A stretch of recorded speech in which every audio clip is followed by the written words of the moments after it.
More than 150 experts attended a meeting hosted by the World Health Organization in Geneva to update its guidance to countries on how to survive and defeat this deadly global epidemic. The H5N1 avian flu virus has infected flocks in much of Asia, Africa, and parts of Europe. American scientists fear it could mutate into a form that passes easily from person to person, sparking an influenza pandemic that could kill millions. According to many scientists, the risk of a pandemic remains and is probably expanding. They emphasize that the highly pathogenic H5N1 virus has persisted on 3 continents and has caused human cases in Indonesia, Egypt, and China. Scientists have realized that the spread through migratory birds hasn't stopped. They say once the virus is established in birds, it's difficult to get rid of the virus and the risk to contaminated human beings. The avian flu virus rarely infects people, but there have been 387 human cases worldwide since 2003, 245 of them fatal. Infected people can shed the virus before symptoms appear, and this increases the risk of international spread through asymptomatic air travelers. Most countries have drawn up pandemic plans, but the level of preparedness varies. 16 companies are working on vaccines to prevent bird flu infection in people. Most British scientists accuse the British government of being very relaxed. They're also critical of the government's optimistic attitude to a potentially devastating pandemic, comparing it to the complacency over bovine spongiform encephalopathy, or BSE, commonly known as mad cow disease, MCD, a decade ago. British scientists say the number of deaths has been greatly underestimated. They expect the flu, like the 1918 pandemic that killed more people than the First World War, to cause the deaths of many people from pneumonia. Experts warn that illness in health workers could be the first sign the disease has begun to be infectious in humans, bringing a pandemic much closer. Pandemics occur when a new virus spreads rapidly among people with little or no immunity.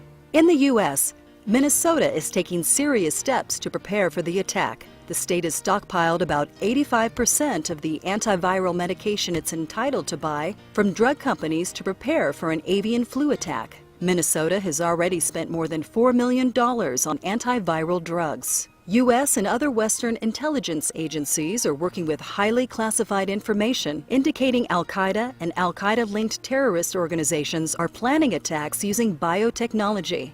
These plans are said to call for squads of suicide-willing terrorists who would deliberately infect themselves with a human-transmittable strain of bird flu or a human-transmissible form bioengineered to be easily passed between humans, and then to spread the virus as widely around the world as they can by traveling on one international flight after another. While in the United States, investigators from People for Ethical Treatment of Animals, or PETA, documented numerous acts of egregious and sadistic cruelty to animals at a Butterball turkey slaughterhouse in Ozark, Arkansas.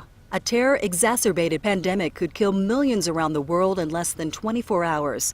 One study even reiterates that this virus could be the virtual extinction of humankind. PETA found that registered Butterball workers were cruelly slamming live birds in shackles, and one strangled a bird to death. One worker said he likes to kill birds for fun and pointed out he'd punched one in the face. The day I started, one worker picked up shackled birds and punched them in the necks. I guess he was bored or thought it was fun.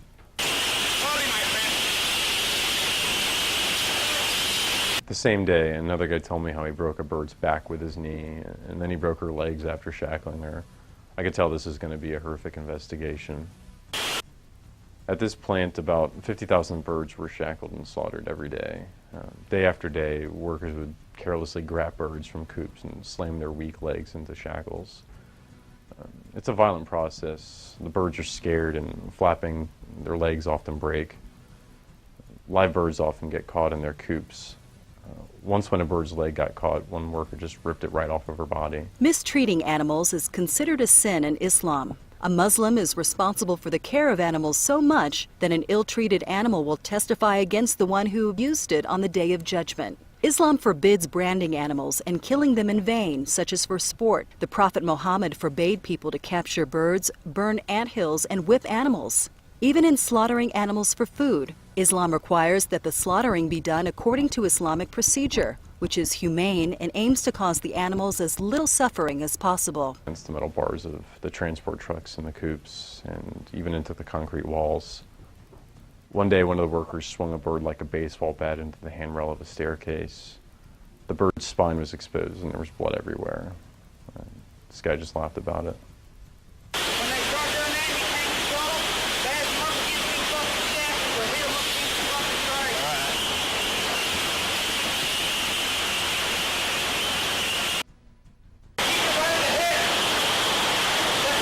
fucking tree. Scientists say the terrorist component of a pandemic could be devastating to the planet and must be considered in any response planning because it changes the dynamic of a natural pandemic and requires considerably different planning and far more resources to deal with it. Workers like to play this sick game where they throw carcasses of dead birds at those still alive. These birds were terrified and confused.